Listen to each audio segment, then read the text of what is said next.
We see Ikuto Touhuin drowning in the ocean after he went overboard from his ship. A girl from an island fishes him out. He gets CPR and is knocked out from the blood loss before being taken to the village, full of women. While eating, the grandma tells Ikuto that everyone else drifted to the island as well, 130 years ago when their ship sank. The island has no contact with mainland Japan. Suzu is walking home with Ikuto when Ayane pops up. When the two reach home, we learn that Suzu doesn't have any parents. Suzu and Tonkatsu also join Ikuto in the bath. Ikuto gets knocked out and sees Ayane steal him away. When she's dragging him, Rin the carpenter intervenes and Ikuto also meets Yukino riding Kuma. The girls fight each other while Ikuto escapes. Ikuto gets chased by all the girls, so he tries to leave the island using a boat, but the island is surrounded by whirlpools, so it's impossible to escape. Ikuto sees a flashback fighting his dad, who tells him it's impossible for him to escape unless he defeats him. This triggers Ikuto, and after repeated attempts, he figures out the gap between the whirlpools, when an orca intercepts him. He gets knocked overboard when Suzu saves him. She brings him aboard sashimi. It turns out the orca stands guard between the gaps to protect everyone from the giant whirlpool right across. 12 years ago, a once-in-a-100-year tsunami hit, dragging all the men, who were on a fishing tournament, away from the island. Grandma proposes the hide-and-seek tournament to catch the groom. Thus, Ikuto starts running with the girls in hot pursuit. The first one to touch him gets him. He gets pursued for a while, with Suzu protecting him from the girls before Machi shows up and Ikuto jumps into a river. He's thrown from a waterfall when Yukino grabs him with her bird. Lots of giant animals here, except Tonkatsu though. He falls and ends up in the eastern forest. It has carnivorous plants. While Ikuto is busy fighting off the plants, the lord of the forest shows up. A panda with huge white claws. Suzu shows up and Ikuto gets punched in the air by the panda. Ikuto lands in a tree and the girls try to climb up when a mysterious fog knocks them out. Ayane knocks him out and challenges Suzu. She keeps challenging her because she's petty. The sun sets and Grandma explains he lost. The winner was Suzu because Ikuto accidentally touched her before getting punched by the panda. Suzu doesn't want him though. Imagine being the only man available and you're still not wanted. Ouch. After breakfast, Ikuto heads out with Suzu to fill water. He realizes that the girls are much stronger than him. Makoto is introduced as Rin's sister. She also warns Ikuto not to touch Rin or else. After housework is finished, Ikuto and Suzu go off for real work, much to Ikuto's dismay. The first job is digging out sweet potatoes. Ikuto takes the lead and fails miserably. All the vegetables in the farm are huge. The next job is shearing adorable sheep, loosely using the word sheep here. Ikuto proceeds to get beat by the numerous animals before going to pick up huge mushrooms. He gets attacked by a fake one. This goes on while he tries to determine the difference between real and fake mushrooms. Ikuto's daddy issues come along when the girls say it's impossible for him to pick a real mushroom, so he goes on a mushroom picking rage. Near the end of the day, Ikuto feels useless for being unable to pick a real one, but Suzu tells him that living with him feels like she has a family, and hence he helps her with her loneliness. Ayane accidentally eats her sister Machi's cookies. Suzu and Ikuto are delivering vegetables when Machi shows up.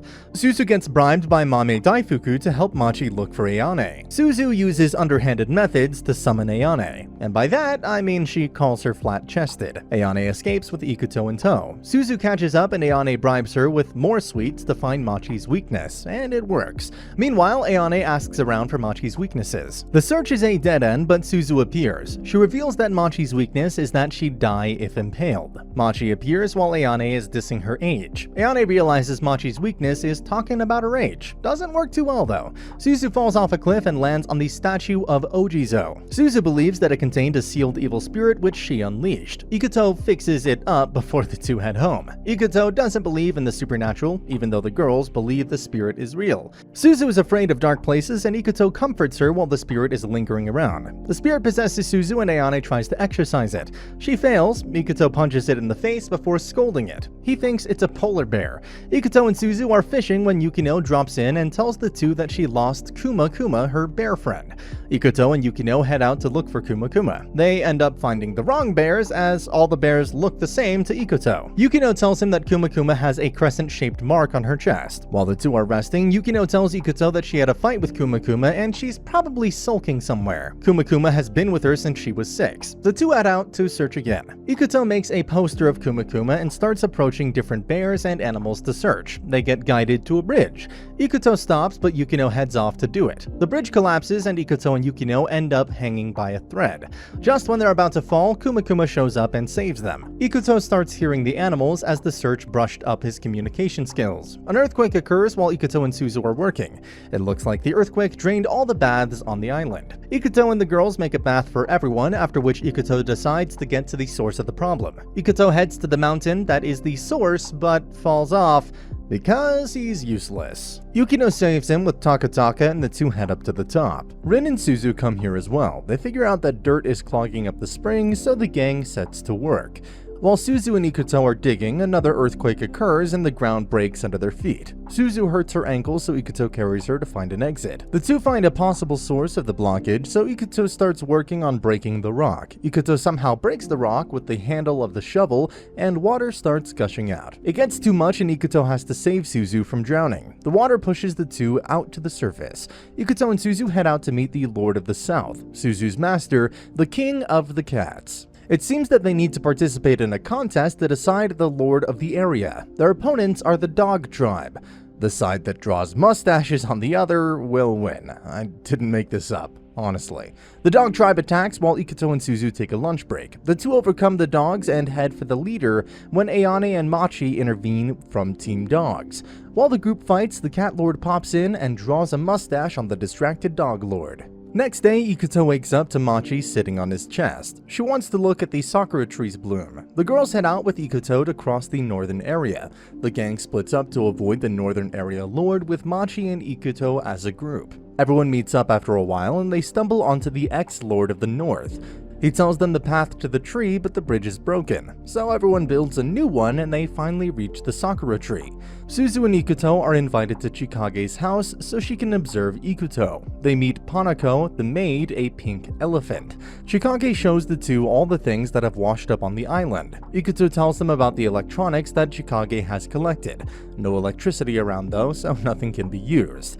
It gets late, so Chikage asks the two to stay over for dinner and sweets. She bribes Suzu with Mame Daifuku. Chikage starts cooking using a cookbook she found. She ends up making less than normal versions of the food. Then she brings in curry rice and Ikuto loves it. Ikuto decides to go alone in the bath because of reasons. He does let Panako come with him though. Chikage spies on him while he bathes. Panako lands on the submerged Chikage, who then has to be carried out. Suzu's angry at Ikuto because he went with Panako even though she's a girl, but doesn't go with her. She tells Ikuto that she gets embarrassed because girls always want to touch her. He calls her gallant, much to Rin's dismay. She asks him to help her out the next day. Rin's family tells her at dinner to impress Ikuto. The next day, Suzu comes to help as well. Ikuto is introduced to Rin's family. Mikoto, meanwhile, tells Suzu that she's worried that Ikuto will fall in love with Rin if left alone.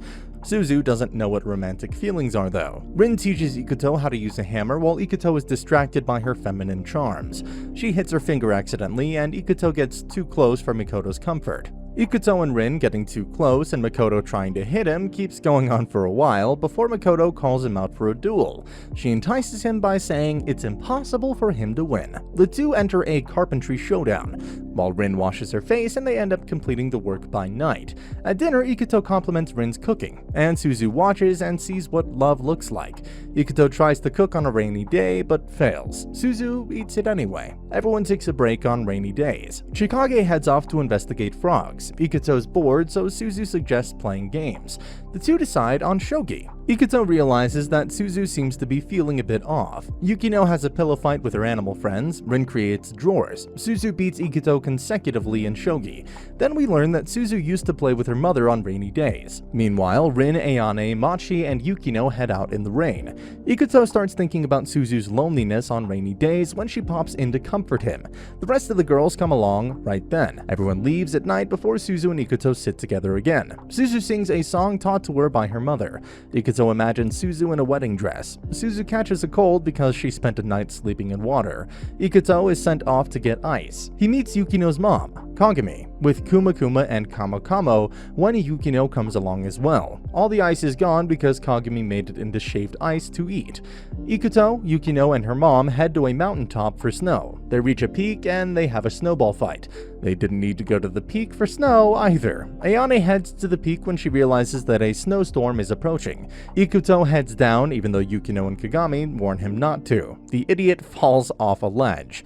Yukino heads out soon after with her mom and the animals. They all fall down in an avalanche, dragging Ikuto along with them down the mountain to Machi's place. Ikuto gets a ride from Takataka and reaches home with the ice.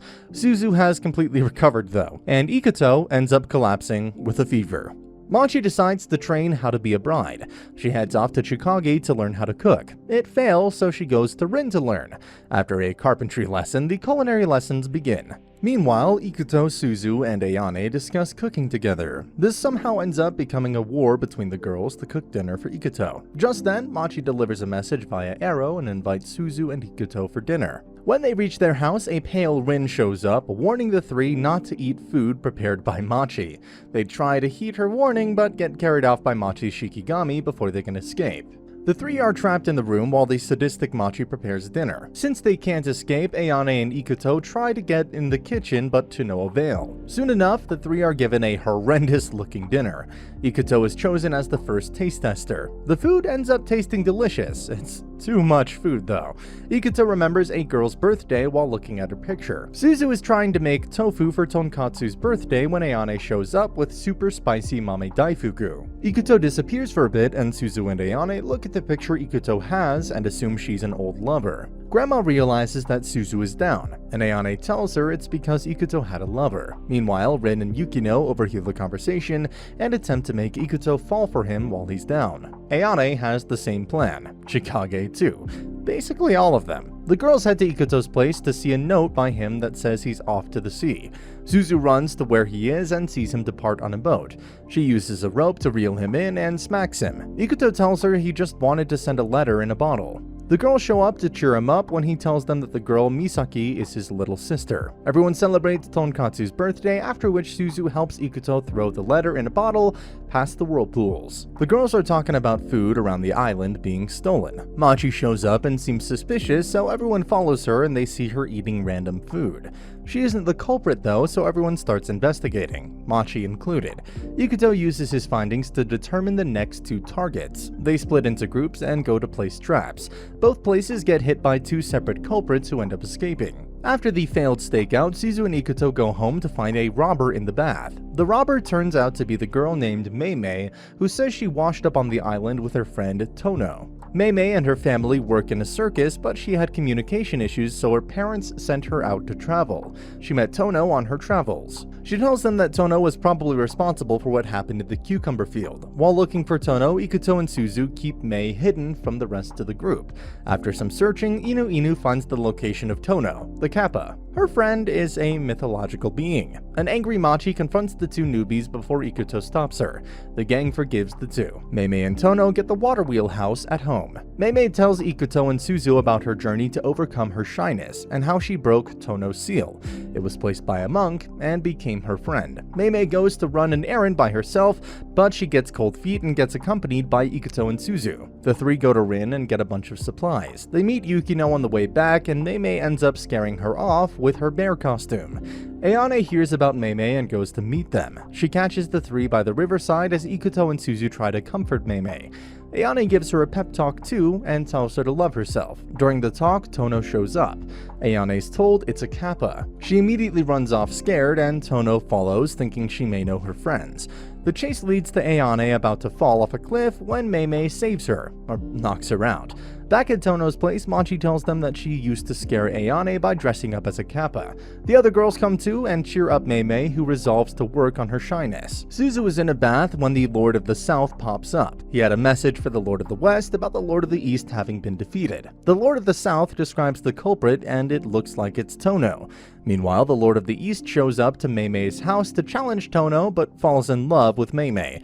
The Southern Lord intervenes before Tono and the Lord of the East, Pantaro, can fight. The Lord of the East runs with Meimei in tow when Taiga intervenes. Turns out that Meimei had beaten Taiga and is the current Lord of the North.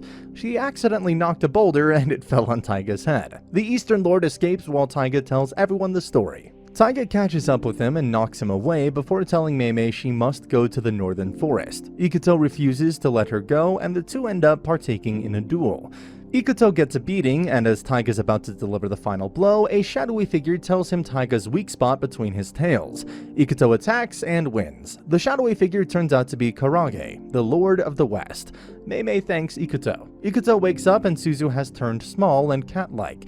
Ikuto starts turning dog-like. The two find out that the animals have started turning into humans. While investigating, the two meet Chikage, who asks the two why they didn't transform completely.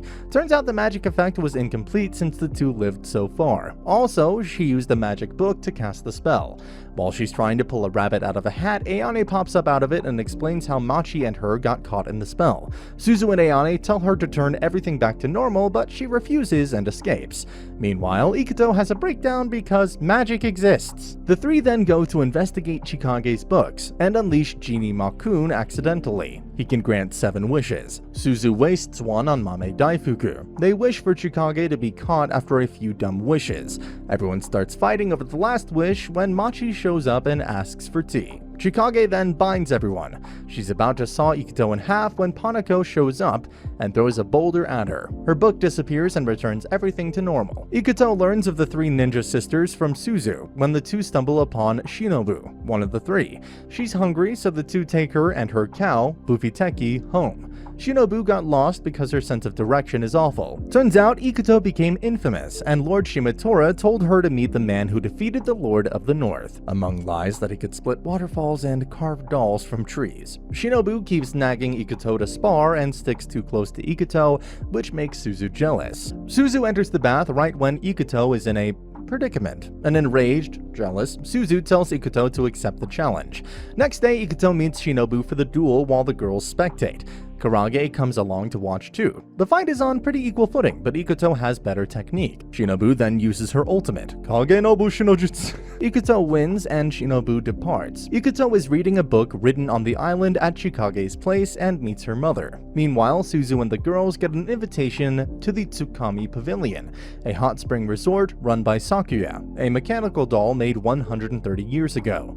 The girls take a bath and think of ways to get Ikuto to take a bath with them. Chikage tells the girls to hide while she brings him. Meanwhile, Ikuto asks Sakuya why she sent the letter, and it turns out she wasn't the one who sent it. Rather, she received one herself saying the girls plan to come play. Chikage inspects the letter and says that it's from the spirit Beniyasha, who committed 7 crimes in the past before disappearing 15 years ago. Shizumaru the novelist was the one who documented his doings in the book Ikuto read prior. The girls get dizzy waiting in the bath. After dinner, Ikuto tells the girls about Beniyasha before they hear Chikage's scream. The gang goes to investigate and find Shinobu all beat up because she got lost on the way. Ikuto goes to the bath and Ayane follows, but the person she latches onto turns out to be Beniyasha.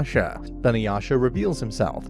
He aims to hear the young girl scream. Sakuya attacks him with a bunch of guns as he's putting itching lotion on Ayane and escapes with the antidote. Meanwhile, the girls are waiting in their room for an opportunity with Ikuto. Chikage suggests that everyone go to their rooms and leave a message for Ikuto to go in whichever room he chooses, all while Beniyasha took his second victim. The third victim is Meimei. Ikuto chases after him before he can use the laughing lotion on Yukino. After chasing around for a while and getting beat up, we shift to Suzu's room, where Beniyasha tries to trap Suzu disguised as Ikuto. Just then, the real Ikuto shows up and a confrontation begins on the roof. Beniyasha throws the antidotes and Ikuto jumps off the roof to grab them. Also, turns out Beniyasha is the writer. While Ikuto chases a double, Chikage confronts Beniyasha and turns out Beniyasha is Chikage's mother. She plans to use the inspiration to write more novels. Machi accidentally breaks a seal, releasing Genjumaru, the two-tailed shape-shifting raccoon. Meanwhile, Ikuto and Suzu are fishing when they get duped by Genjumaru. Machi appears and tells them about the raccoon demon pretending to be Tonkatsu. Machi and Suzu give chase, but Genjumaru escapes. The three go to the village in search of Genjumaru when they meet Yukino.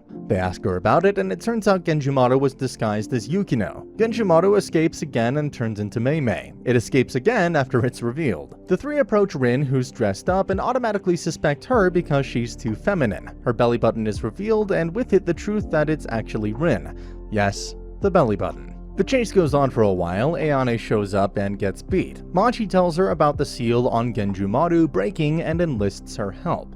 They continue chasing before the four end up exhausted on the floor. Suzu talks about how it must be impossible to catch it. Ikuto agrees. Suzu catches Genjumaru pretending to be Ikuto, and Machi ties him up before sealing him. Suzu is washing her face when Yukino comes along with the feather of a legendary blue bird and starts talking about it with Suzu. She carries Suzu off with her to search for the blue bird. Meanwhile, Ikuto heads off to gather firewood. While they're searching, Yukino asks Suzu what kind of blessing would be the best.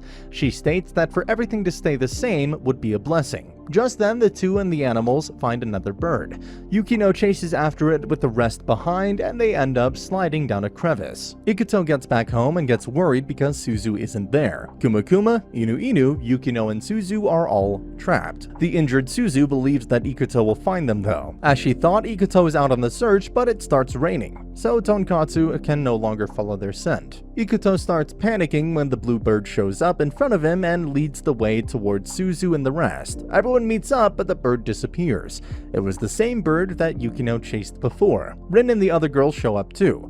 Rin fences up the crevice and everyone heads home. Ikuto scolds Suzu for hiding that she's injured, stating that they're a family. Suzu starts crying because she's happy he thinks that way. He carries her back home. Ikuto heads over to the school where Chikage is the language teacher. Shinobu is the calligraphy teacher, Machi is the nurse, and Ikuto is the math teacher. Suzu doesn't attend though because she hates to study. In school, Chikage is formulating the plan to lure Suzu into the school. She asks Ikuto where they're going. He brushes her off and starts leading her around the diverted route created by everyone. On the route, the two slide down a pit that leads straight inside of the classroom. Suzu proceeds to run with Ikuto in pursuit. She dodges Rin, Yukino, and Shinobu, but Ikuto doesn't give up. He subdues her by tickling her foot before scolding her for thinking everyone wants to make fun of her. He convinces her to come to school. She heads to school and everyone apologizes. Suzu agrees to attend the school. Chikage then proceeds to drag her off. Suzu finds a letter in a bottle and brings it to Ikuto. Misaki has replied saying that she tried to search for him but ended up lost at sea.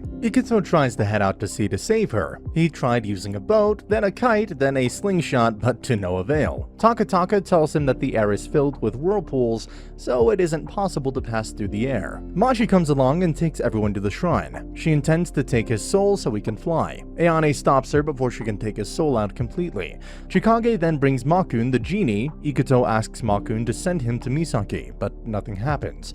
The stupid wish got wasted again. Suzu gets upset because if Ikuto leaves, then he won't be able to come back. She runs away with Ikuto following behind her. Grandma stops him on the way and gets the story from him. Grandma approaches the upset Suzu on the beach, who feels selfish for not wanting Ikuto to leave. Suzu goes to Ikuto. She tells him there's a way to get off the island using the thunderstorm. Grandma comes and tells them that the water gathering on top of Kappa's head indicates a storm is coming. The Kappa is Tono. There's a risk that he can lose his life in the storm too, so Suzu and Ikuto are told to pray to the sea dragon god for its blessings. Grandma hands the two a map to find the key to visit the dragon god. Meanwhile, the rest of the girls intend to get in their way and lure Ikuto and Suzu into a maze. The two easily make it through because Rin put up signs showing the exit. Taiga comes along to stop the two as the lords of the island are there to stop anyone from getting the key. As Taiga's about to attack him, Meimei comes along and trips him accidentally. Meimei and Tono stand against Taiga and let Ikuto and Suzu pass. Next, Pantaro comes along to stop them. The two fight and Shinobu intervenes right when Pantaro has Ikuto on the ropes.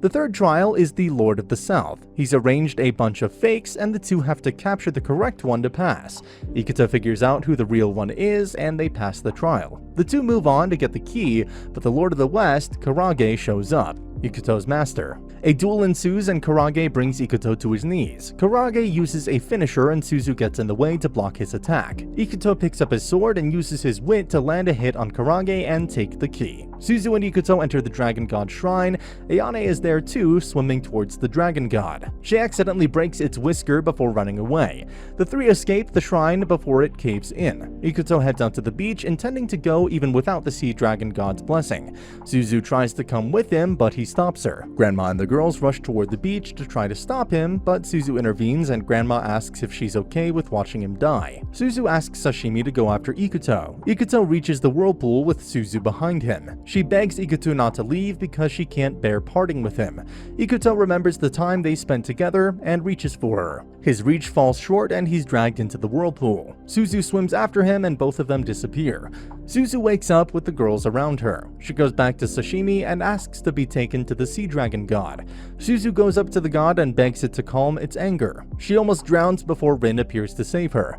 Ayane swims to the dragon to ask for forgiveness and reattaches the whisker. The girls pray for the dragon god's blessing. Meanwhile, Machi pokes Ikuto awake with her voodoo dolls. Ikuto crosses to the other side of the whirlpool and wakes up to see Misaki with a group of men on a boat. Turns out that when she was lost at sea, she ended up at the island Airantou, where there are only guys. Misaki asks him to come with him, but after some thinking he refuses. So he leaves his sister on an island full of men. How considerate. Ikuto swims back towards the island.